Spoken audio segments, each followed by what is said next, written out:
오늘 하나님의 말씀은 마태복음 3장 1절에서 4절 말씀입니다. 함께 읽겠습니다.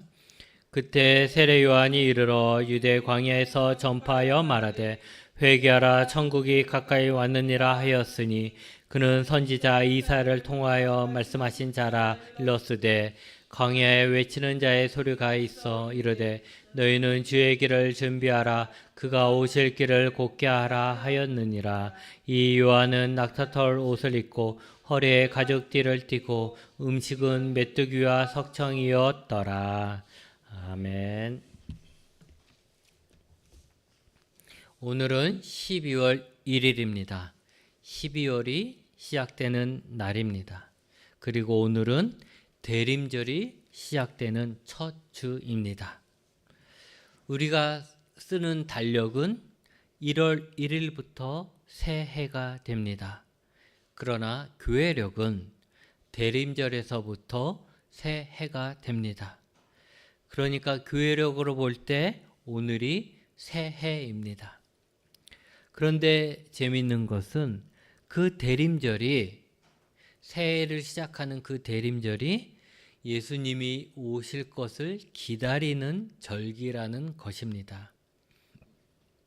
많은 사람들은 새해를 맞이하면서 새로운 희망이 가득할 것입니다.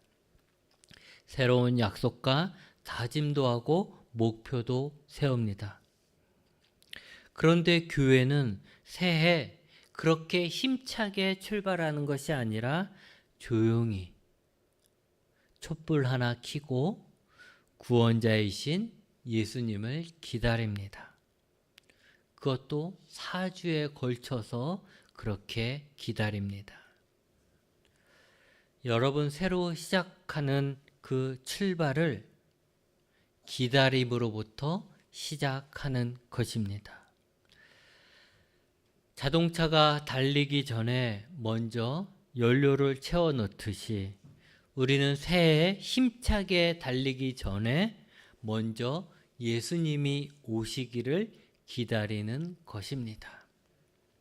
이것은 중요한 의미가 있습니다. 교회는 예수님으로 가득 차지 않으면, 예수님이 함께 하시지 않으면, 예수님이 우리 교회에 오시지 않으면 아무것도 할 수 없다라는 것입니다.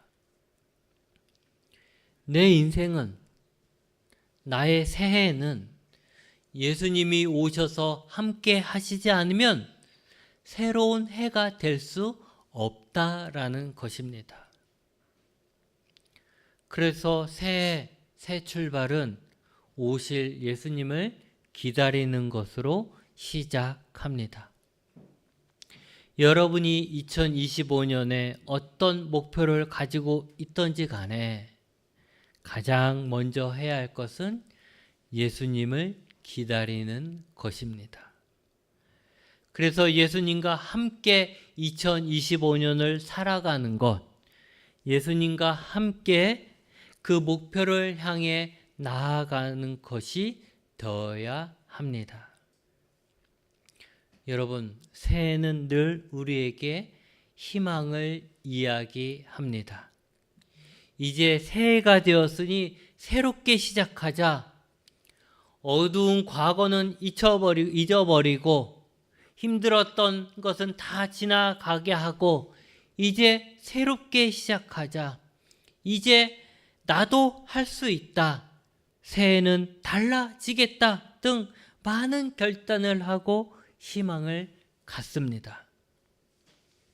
그러나 우리의 지난 시간을 돌아보면 단지 새해가 되었다고, 2025년이 되었다고 2024년과 달라지는 것은 없습니다. 여러분, 단지 달력이 바뀌었다고 우리의 삶이 새 삶이 되는 것이 아닙니다. 우리의 삶이 달라지는 것은 정말 앞으로의 시간이 새로운 시간이 되고 새로운 내 인생이 되기 위해서는 내 힘으로 안 되고 나를 이끌고 나를 변화시켜줄, 나의 죄에서 구렁텅이에서 나를 건져줄 구원자와 함께할 때 내 인생에 변화가 온다는 것을 깨닫는 데서 시작합니다. 그래서 우리는 구원자를 기다림으로 새해를 시작합니다. 그렇다고 해서 기다린다는 것이 아무것도 안 하고 늘어져 있는 것을 말하는 것은 아닙니다. 기다린다라는 것은 예비하는 것입니다. 오늘 말씀에 나오는 세례 요한은 기다리는 자였습니다. 그 당시 유대인들은 하나님이 보내신다고 한 메시아에 대한 믿음이 있었습니다. 그들은 하나님이 메시아를 보내주실 것이다, 그래서 새로운 일을 하실 것이라는 것에 대해 의심하지 않았을 것입니다. 단지 그들은 알고는 있었지만 기다리지 않았을 뿐입니다. 그들은 믿고는 있었지만 지금의 나하고는 상관이 없다라고 생각했을 뿐입니다. 그러나 세례 요한은 달랐습니다. 그는 진짜로 메시아를 기다렸습니다. 그는 낙타털 옷을 입고 메뚜기와 석청을 먹으면서 광야에 있었습니다. 그러면서 천국이 가까이 왔다라고 말하면서 회개하라고 외쳤습니다. 세례 요한은 알았던 것이죠. 천국이 가까이 왔다는 것을 알았던 것입니다. 천국이라는 것은 하나님의 나라입니다. 그리고 하나님의 통치를 말하는 것입니다. 즉 하나님이 오셔서 다스릴 날이 곧 왔다라는 것이죠. 하나님의 통치는 두 가지 면이 있습니다. 심판과 구원입니다. 예수님도 비유를 통해서 말씀하신 것입니다. 달란트 비유를 보면 주인이 다시 왔을 때, 멀리 떠났던 주인이 어느 날 다시 왔을 때 그 하인들이 얼마나 남겼는지 결산을 보게 됩니다. 그래서 한 달란트를 땅에 묻은 자는 추방을 하고 배로 남긴 2달란트, 5달란트를 받은 자에게는 상을 줍니다. 또 다른 비유에서 주인이 떠나 있어도 주인이 맡긴 일을 충성되게 이행한 종은 주인이 왔을 때 복이 있을 것이고, 주인이 없다고 주인이 늦게 올 것이라고 생각하고 맡겨진 일을 하지 않고 악한 일만 한 악한 종은 주인이 왔을 때 벌을 받게 된다라고 예수님이 말씀하셨습니다. 그렇다면 여러분, 멀리 떠났던 주인이 돌아왔다는 것이 누구에게는 복이 되고 누구에게는 화가 되는 거 아닙니까? 주인이 돌아올 것을 기다린 자가 복을 받고, 주인이 돌아오지 않을 것이라 생각하고 기다리지 않는 자가 화를 당하는 것입니다. 기다린 자와 기다리지 않는 자의 차이는 무엇입니까? 단지 마음의 차이입니까? 단지 믿고 안 믿고의 차이입니까? 아닙니다. 기다린 자는 지금 주인이 없지만 주인이 있을 때와 똑같이 행동을 했고, 기다리지 않는 자는 주인이 없는 것처럼, 그리고 그 주인이 영원히 안 올 것처럼, 그래서 자신이 주인이 된 것처럼 행동한 것입니다. 세례 요한은 구원자를 기다린 사람입니다. 그는 구원자가 오면 심판이 있을 것을 알았습니다. 그래서 그는 사람들에게 외쳤습니다. 회개하라. 회개하라는 것은 지금까지 우리가 구원자를 기다리지 않고, 이 예수님의 비유로 얘기하면 악한 종처럼 마치 구원자가 안 올 것처럼 그렇게 막 살았는데, 이대로 구원자를 만나면 이제 곧 오실 그 하나님의 통치를 받게 된다면 분명 심판을 받게 될 것이니 빨리 우리의 잘못된 삶의 태도를 버리고 구원자가 인정할 만한 삶으로 돌아와야 한다라는 것입니다. 여러분, 예수님을 기다리는 사람은 예수님을 맞이할 준비를 하는 사람이고, 예수님을 맞이할 준비를 한다는 것은 예수님에게 벌 받을 짓을 하는 것에서 돌아서서 예수님에게 칭찬받을 일을 하는 자입니다. 우리는 생각해야 합니다. 나는 예수님을 기다리는 자인가 아닌가? 나는 지금 예수님이 오신다면 환영하고 좋아할 것인가? 아니면 슬퍼할 것인가? 만약 예수님이 내 인생에 오시길 기다리지 못하고 나에게 오실 예수님을 환영할 수 없다면 우리는 광야로 가야 합니다. 세례 요한은 사람들을 광야로 불렀습니다. 광야는 아무것도 없는 곳입니다. 그러기에 광야는 나 자신의 무능함을 철저하게 깨닫게 되는 곳입니다. 광야는 내 힘으로는 아무것도 할 수 없음을 알고 나를 도와줄 분, 나를 구원해 줄 분을 갈망하는 곳입니다. 성경에서 광야는 새로운 출발을 하는 장소입니다.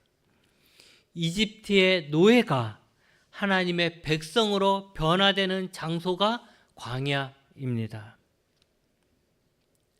아무것도 할 수 없다는 사실이, 나는 아무것도 아니라는 이 자각이 우리를 새롭게 만들어주는 출발점이 되는 것입니다. 왜냐하면 그때서야 나에게 구원자가 필요함을, 나에게 하나님이 전부임을 깨닫고 간절히 찾게 되기 때문입니다. 만약 우리가 광야에 있다면 우리는 예수님을 기다릴 것입니다. 왜냐하면 예수님만이 광야에 있는 우리에게 희망이 되기 때문에 그렇죠. 그러기에 당장이라도 예수님이 빨리 오셔서 나를 이 광야에서 벗어나게 해주기를 기다리게 될 것입니다. 그러나 우리가 광야가 아니라 도시에 있다면 먹고 살만하고 약간의 성공도 맛보고 세상의 즐거움도 누리고 나 자신의 능력이 인정받고 있다고 생각된다면 우리의 왕이 되실 예수님을 원하지 않을 것입니다. 여러분, 2025년을 맞이하면서 우리가 광야에 서 있길 바랍니다.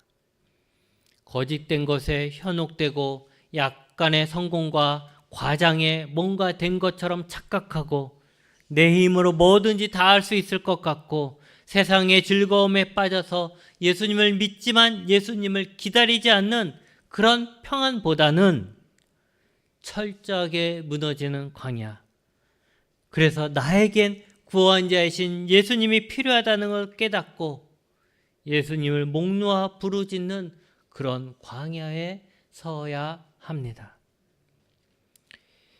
2025년이 우리에게 희망이 아니라 두려움이 되어야 하고, 그래서 우리가 이대로는 새해를 기대할 수 없다라는 절박함에서 구원자 예수님이 오셔서 나와 함께 하시기를 기다려야 합니다. 여러분, 우리의 믿음이 무엇입니까? 예수님이 오시면 나도 변화될 수 있다. 예수님이 오시면 우리 교회도 변화될 수 있다. 예수님이 오시면 이 나라도 변화될 수 있다라는 거 아닙니까? 우리는 그 구원자 예수님을 기다려야 합니다. 그리고 기다린다는 것은 예수님이 오실 길을 예비하는 것입니다. 예수님을 맞이할 준비를 하는 것이지요. 지금까지 나의 삶이 예수님을 외면하고 예수님에게 등 돌렸던 그 자세를 예수님을 향해 돌아서는 것입니다. 예수님에 대해서 냉소적이었고 부정적이었다면 이제 예수님에 대해서 열린 마음과 긍정적인 마음을 갖는 것입니다.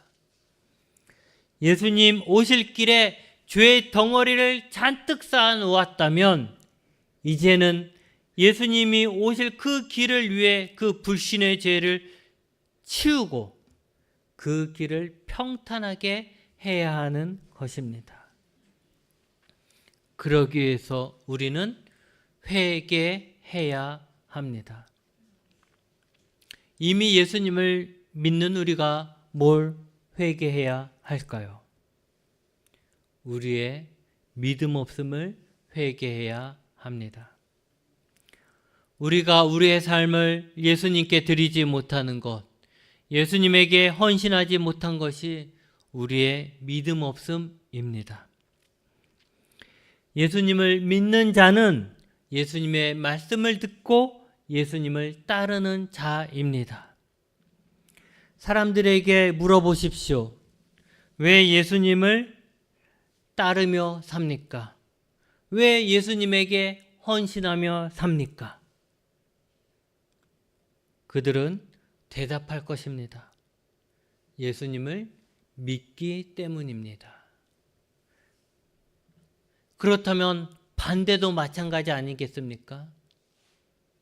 왜 예수님을 따르지 않습니까? 왜 예수님에게 헌신하지 않습니까?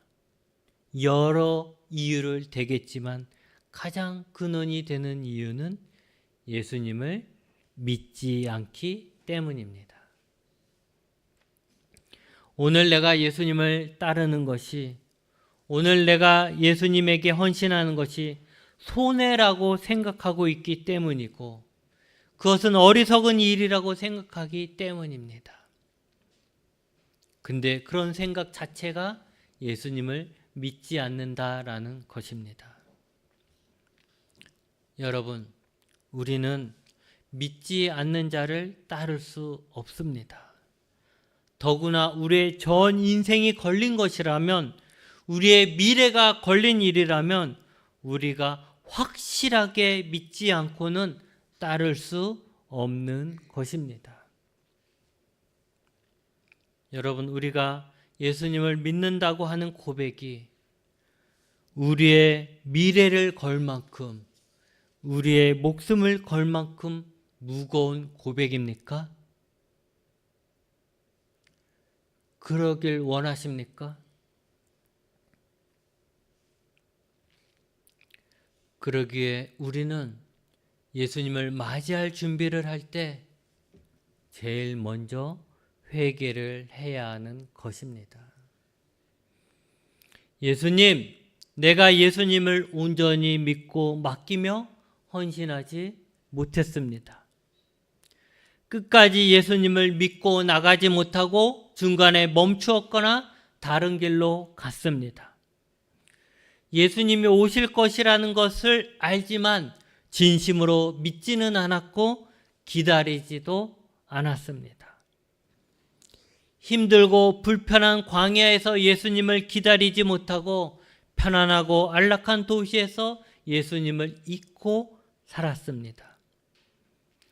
예수님은 죄를 싫어하시는 줄 알면서도 죄의 유혹에 넘어가고 죄를 즐기고 죄를 인정하고 가까이하며 멀리하지 못했습니다. 입으로는 예수님을 찾았지만 실제로는 나는 예수님이 오실 만한 공간을 마련하지 않았습니다. 이제 말씀을 정리합니다. 우리에게 예수님 없이는 새 해도 없습니다. 그러기에 우리는 우리에게 오실 예수님을 기다려야 합니다. 정확하게 말하면 이미 우리에게 오신 예수님을 모실 수 있는 준비를 해야 합니다. 우리의 믿음을 점검하십시오. 습관적인 믿음, 상투적인 믿음의 고백이 아니라 우리의 생명의 무게만큼 무거운 진실된 믿음의 고백이 있어야 합니다. 예수님이 나의 왕이 되시고 나의 주인이 되셔서 나와 함께 하시는데 걸림이 되는 모든 죄를 인정하고 회개하고 예수님을 향해 열려 있어야 합니다. 그때 우리 삶에 예수님에게 드릴 열매가 맺어지게 되는 것이고 그런 삶이 예수님을 기쁨으로 맞이하는 삶이 되는 것입니다. 바라기는 우리의 새해가 정말 새로운 시작이 될 수 있도록 회개하여 예수님을 맞이할 준비부터 하는 대림절을 보내시기 바랍니다. 기도하시겠습니다. 하나님 아버지 감사합니다. 오늘 우리에게 말씀을 주심을 감사드립니다. 주님, 예수님은 약속대로 우리에게 오셨는데 우리는 과연 예수님을 맞이할 준비를 하고 있는지 다시 한번 이 시간에 돌아보게 하여 주심을 감사드립니다. 하나님, 우리가 믿는다 하면서도 예수님을 기다리지 못했음을, 예수님 오십시오라고 말하면서도 예수님은 모실 만한 우리의 마음의 중심을 내어드리지 못했음을 용서하여 주시옵소서. 주님, 우리에게 정말 주님 지혜를 주셔서 주님이 우리와 함께 하시지 않으면 우리에게 새 희망이 없음을 알게 하여 주시고 무엇보다도 우리가 가장 겸손한 마음으로 또 우리의 죄를 회개함으로 우리가 하나님 앞에서 예수 그리스도를 맞이할 수 있는 우리가 되게 하여 주시고 새해를 우리의 힘으로 우리의 생각으로 살아가는 것이 아니라 우리의 구원자가 되신 예수님과 함께 새해를 시작하며 새로운 해로 바꿔갈 수 있는 우리가 되게 하여 주시옵소서. 하나님, 우리에게 특별히 대림절을 주셨사오니 하나님, 이 대림절 기간 안에 우리 자신을 돌아보며 주님을 맞이할 수 있는 정결한 우리가 되게 하여 주시옵소서. 예수님의 이름으로 기도함나이다. 아멘.